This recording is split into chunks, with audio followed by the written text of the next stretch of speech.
भक्तों जय माता दी। आप सभी का भारतीय वंदनी चैनल में स्वागत है।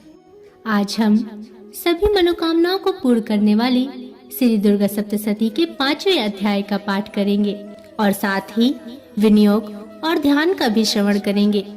तो चलिए माता रानी के दर्शन करते हुए इस पवित्र पाठ का श्रवण करते हैं। इस उत्तर चरित्र के रुद्र ऋषि हैं, महासरस्वती देवता हैं, अनुष्टुम छंद है, भीमा शक्ति है, भ्रामरी बीज है, सूर्य तत्व है और सामदेव स्वरूप है। महासरस्वती की प्रसन्नता के लिए उत्तर चरित्र के पाठ में इसका विनियोग किया जाता है। जो अपने कर कमलों में घंटा, सूल, हल, शंख, मूसल, चक्र, धनुष और बाण धारण करती हैं, शरद ऋतु की शोभा संपन्न चंद्रमा के समान जिनकी मनोहर कांति है, जो तीनों लोगों की आधारभूता और शुंभ आदि दैत्यों का नाश करने वाली हैं, तथा गौरी के शरीर से जिनका प्राकट्य हुआ है, उन महासरस्वती देवी को मैं निरंतर भजन करती हूँ। ऋषि कहते हैं, पूर्व काल में शुंभ और निशुंभ नामक असुरों ने अपने बल के घमंड में आकर सचीपति इंद्र के हाथ से तीनों लोकों का राज्य और यज्ञ भाग छीन लिए। वे ही दोनों सूर्य, चंद्रमा, कुबेर, यम और वरुण के अधिकार का भी उपयोग करने लगे। वायु और अग्नि का कार्य भी वे ही करने लगे। उन दोनों ने सब देवताओं को अपमानित कर राजभ्रष्ट, पराजित तथा अधिकारहीन करके स्वर्ग से निकाल दिया। उन दोनों महान असुरों से तिरस्कृत देवताओं ने अपराजिता देवी का स्मरण किया और सोचा, जगदम्बा ने हम लोगों को वर दिया था कि आपत्ति काल में स्मरण करने पर मैं तुम्हारी सब आपत्तियों का तत्काल नाश कर दूंगी। यह विचार करके देवता गिरिराज हिमालय पर गए और वहां भगवती विष्णु माया की स्तुति करने लगे। देवता बोले, हे देवी, आपको नमस्कार है। महादेवी शिवा को सर्वदा नमस्कार है। प्रकृति एवं भद्रा को प्रणाम है। हम लोग नियम पूर्वक जगदम्बा को नमस्कार करते हैं। रौद्रा को नमस्कार है। नित्या, गौरी एवं धात्री को बारंबार नमस्कार है। ज्योत्सनामयी, चंद्र रूपिणी एवं सुख स्वरूपा देवी को सतत प्रणाम है। शरणागतों का कल्याण करने वाली वृद्धि एवं सिद्ध रूपा देवी को हम बारंबार नमस्कार करते हैं। नैऋत्री यानी राक्षसों की लक्ष्मी, राजाओं की लक्ष्मी तथा सर्वाणी यानी शिव पत्नी स्वरूपा आप जगदम्बा को बारंबार नमस्कार है। दुर्गा, दुर्गपारा, सारा, सर्वकारिणी, ख्याति, कृष्णा और धूम्रा देवी को सर्वदा नमस्कार है। अत्यंत सौम्य तथा अत्यंत रौद्र रूप देवी को हम नमस्कार करते हैं। उन्हें हमारा बारंबार प्रणाम है। जगत की आधारभूता प्रति देवी को बारंबार नमस्कार है। जो देवी सब प्राणियों में विष्णु माया के नाम से कही जाती हैं, उनको नमस्कार है, उनको नमस्कार है, उनको बारंबार नमस्कार है। जो देवी सब प्राणियों में चेतना कहलाती हैं, उनको नमस्कार है, उनको नमस्कार है, उनको बारंबार नमस्कार है। जो देवी सब प्राणियों में बुद्धि रूप से स्थित हैं, उनको नमस्कार है, उनको नमस्कार है, उनको बारंबार नमस्कार है। जो देवी सब प्राणियों में निद्रा रूप से स्थित है, उनको नमस्कार है, उनको नमस्कार है, उनको बारंबार नमस्कार है। जो देवी सब प्राणियों में क्षुधा रूप में स्थित है, उनको नमस्कार है, उनको नमस्कार है, उनको बारंबार नमस्कार है। जो देवी सब प्राणियों में छाया रूप में स्थित है, उनको नमस्कार है, उनको नमस्कार है, उनको बारंबार नमस्कार है। जो देवी सब प्राणियों में शक्ति रूप में स्थित है, उनको नमस्कार है, उनको नमस्कार है, उनको बारंबार नमस्कार है। जो देवी सब प्राणियों में तृष्णा रूप में स्थित हैं, उनको नमस्कार है, उनको नमस्कार है, उनको बारंबार नमस्कार है। जो देवी सब प्राणियों में शांति यानी क्षमा रूप में स्थित हैं, उनको नमस्कार है, उनको नमस्कार है, उनको बारंबार नमस्कार है। जो देवी सब प्राणियों में जाति रूप से स्थित हैं, उनको नमस्कार है, उनको नमस्कार है, उनको बारंबार नमस्कार है। जो देवी सब प्राणियों में लज्जा रूप में स्थित हैं, उनको नमस्कार है, उनको नमस्कार है, उनको बारंबार नमस्कार है। जो देवी सब प्राणियों में शांति रूप में स्थित हैं, उनको नमस्कार है, उनको नमस्कार है, उनको बारंबार नमस्कार है। जो देवी सब प्राणियों में श्रद्धा रूप में स्थित हैं, उनको नमस्कार है, उनको नमस्कार है, उनको बारंबार नमस्कार है। जो देवी सब प्राणियों में कांति रूप में स्थित हैं, उनको नमस्कार है, उनको नमस्कार है, उनको बारंबार नमस्कार है। जो देवी सब प्राणियों में लक्ष्मी रूप में स्थित हैं, उनको नमस्कार है, उनको नमस्कार है, उनको बारंबार नमस्कार है। जो देवी सब प्राणियों में वृत्ति रूप में स्थित हैं, उनको नमस्कार है, उनको नमस्कार है, उनको बारंबार नमस्कार है। जो देवी सब प्राणियों में स्मृति रूप में स्थित हैं, उनको नमस्कार है, उनको नमस्कार है, उनको बारंबार नमस्कार है। जो देवी सब प्राणियों में दया रूप में स्थित हैं, उनको नमस्कार है, उनको नमस्कार है, उनको बारंबार नमस्कार है। जो देवी सब प्राणियों में तुष्टि रूप में स्थित हैं, उनको नमस्कार है, उनको नमस्कार है, उनको बारंबार नमस्कार है। जो देवी सब प्राणियों में माता रूप में स्थित हैं, उनको नमस्कार है, उनको नमस्कार है, उनको बारंबार नमस्कार है।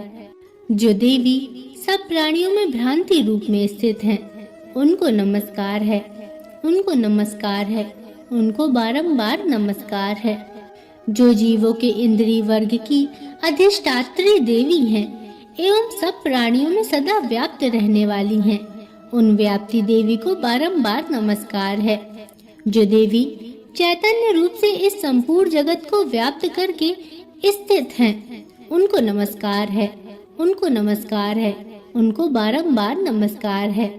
पूर्व काल में अपने अभीष्ट की प्राप्ति होने से देवताओं ने जिनकी स्तुति की तथा देवराज इंद्र ने बहुत दिनों तक जिनका सेवन किया, वह कल्याण की साधारणभूता ईश्वरी हमारा कल्याण और मंगल करे तथा सारी आपत्तियों का नाश कर डाले। उद्दंड दैत्यों से सताए हुए हम सभी देवता जिन परमेश्वरी को इस समय नमस्कार करते हैं तथा जो भक्ति से विनम्र पुरुषों द्वारा स्मरण की जाने पर तत्काल ही संपूर्ण विपत्तियों का नाश कर देती हैं, वे जगदम्बा हमारा संकट दूर करें। ऋषि कहते हैं, हे राजन, इस प्रकार जब देवता स्तुति कर रहे थे तब उस समय पार्वती देवी गंगा जी के जल में स्नान करने के लिए वहां आईं। उन सुंदर भौहों वाली भगवती ने देवताओं से पूछा, आप लोग यहाँ किसकी स्तुति कर रहे हैं? तब उन्हीं के शरीर कोश से प्रकट हुई शिवा देवी बोली, शुंभ दैत्य से तिरस्कृत और युद्ध में निशुंभ से पराजित हो यहाँ एकत्र हुए ये समस्त देवता यह मेरी ही स्तुति कर रहे हैं। पार्वती जी के शरीर कोश से अंबिका का प्रादुर्भाव हुआ था, इसलिए वे समस्त लोकों में कौशिकी कही जाती हैं।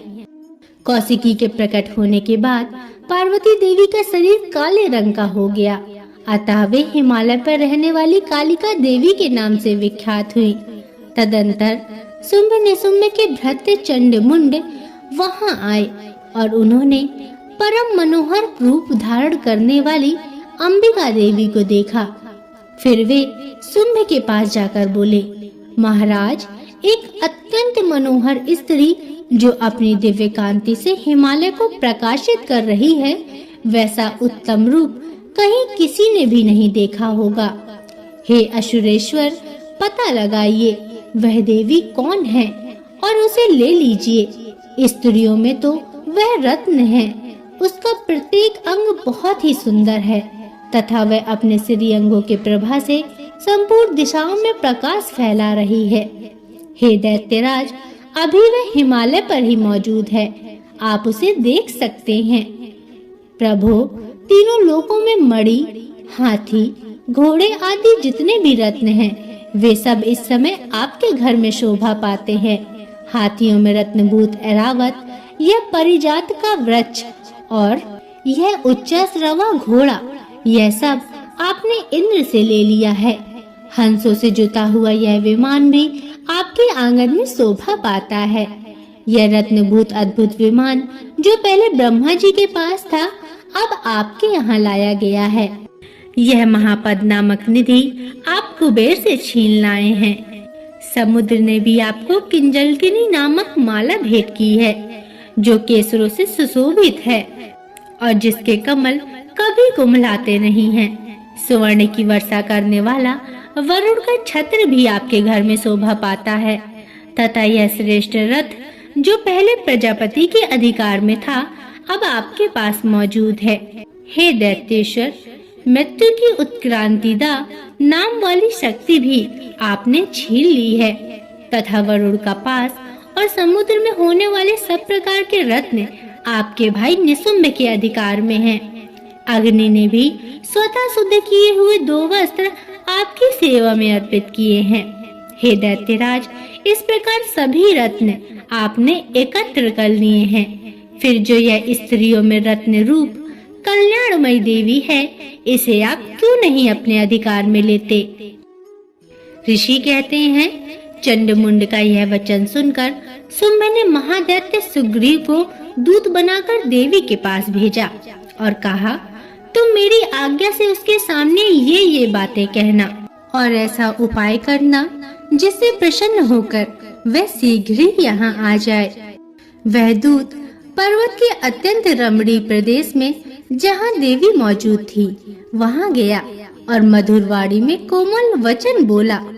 दूत बोला, हे देवी, दैत्यराज शुंभ इस समय तीनों लोगों के परमेश्वर हैं। मैं उन्हीं का भेजा हुआ दूत हूँ और यहाँ तुम्हारे ही पास आया हूँ। उनकी आज्ञा सदा सब देवता एक स्वर से मानते हैं, कोई उसका उल्लंघन नहीं कर सकता। वे संपूर्ण देवताओं को परास्त कर चुके हैं। उन्होंने तुम्हारे लिए जो संदेश दिया है उसे सुनो। संपूर्ण त्रिलोकी मेरे अधिकार में है, देवता भी मेरी आज्ञा के अधीन चलते हैं। संपूर्ण यज्ञों के भागों को मैं ही पृथक पृथक भोगता हूँ। तीनों लोकों में जितने श्रेष्ठ रत्न हैं, वे सब मेरे अधिकार में हैं। देवराज इंद्र का वाहन ऐरावत जो हाथियों में रत्न के समान है, वह मैंने छीन लिया है। क्षीर सागर का मंथन करने से जो अश्व रत्न उच्चश्रवा प्रकट हुआ था, उसे देवताओं ने मेरे पैरों पर पड़कर समर्पित किया है।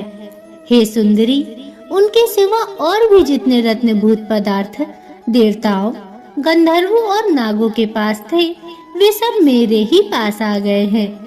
हे देवी, हम लोग तुम्हें संसार की स्त्रियों में रत्न मानते हैं, अतः तुम हमारे पास आ जाओ, क्योंकि रत्नों का उपभोग करने वाले हम ही हैं। चंचल कटाक्षों वाली सुंदरी, तुम मेरी या मेरे भाई महापराक्रमी निशुंभ की सेवा में आ जाओ, क्योंकि तुम रत्न स्वरूपा हो। मेरा वरण करने से तुम्हें तुलना रहित महान ऐश्वर्य की प्राप्ति होगी। अपनी बुद्धि से ये विचार कर तुम मेरी पत्नी बन जाओ। ऋषि कहते हैं, दूत के यूं कहने पर कल्याणमयी भगवती दुर्गा देवी जो इस जगत को धारण करती हैं, मन ही मन गंभीर भाव से मुस्कुराई और इस प्रकार बोली। देवी बोली, हे दूत, तुमने सत्य कहा है, इसमें तनिक भी मिथ्या नहीं है। शुंभ तीनों लोकों का स्वामी है और निशुंभ भी उसी के समान पराक्रमी है, किंतु इस विषय में मैंने जो प्रतिज्ञा कर ली है उसे मिथ्या कैसे करूं? मैंने अपनी अल्प बुद्धि के कारण पहले से जो प्रतिज्ञा कर रखी है उसे सुनो। जो मुझे संग्राम में जीत लेगा, जो मेरे अभिमान को चूर्ण कर देगा तथा संसार में जो मेरे समान बलवान होगा वही मेरा स्वामी होगा। इसलिए शुंभ अथवा महादैत्य निशुंभ स्वयं ही यहाँ पधारे और मुझे जीतकर शीघ्र ही मेरा पारिग्रहण कर ले। इसमें विलंब की क्या आवश्यकता है। दूत बोला, हे देवी, तुम घमंड में भरी हो, मेरे सामने ऐसी बातें ना करो। तीनों लोकों में कौन सा ऐसा पुरुष है जो शुंभ निशुंभ के सामने खड़ा हो सके। देवी, अन्य दैत्यों के सामने भी सारे देवता युद्ध में नहीं ठहर सकते, फिर तुम तो एक अकेली स्त्री हो, तो तुम कैसे ठहर सकती हो। जिन शुंभ आदि दैत्यों के सामने इंद्र आदि सब देवता भी युद्ध में खड़े नहीं हुए, उनके सामने तुम स्त्री होकर कैसे जाओगी। इसलिए तुम मेरे ही कहने से शुंभ निशुंभ के पास चली चलो। ऐसा करने से तुम्हारे गौरव की रक्षा होगी, अन्यथा जब वे केस पकड़कर घसीटेंगे तब तुम्हें अपनी प्रतिष्ठा खो कर जाना पड़ेगा। तब देवी ने कहा, तुम्हारा कहना ठीक है, शुंभ बलवान है और निशुंभ भी बड़े पराक्रमी हैं, किंतु अब मैं क्या करूं। मैंने पहले बिना सोचे समझे प्रतिज्ञा कर ली है, अतः अब तुम जाओ। मैंने तुमसे जो कहा है वह सब दैत्यराज से आदर पूर्वक कहना, फिर वे जो उचित जान पड़े वह करे। भक्तों प्रेम से बोलिए, जय माँ शेरा वाली, जय माँ भगवती। मित्रों, यह था श्री दुर्गा सप्तशती का 5वां अध्याय। आशा करती हूँ आपको पाठ पसंद आया होगा। अगर इसमें कोई त्रुटियां हैं तो मुझे क्षमा करें।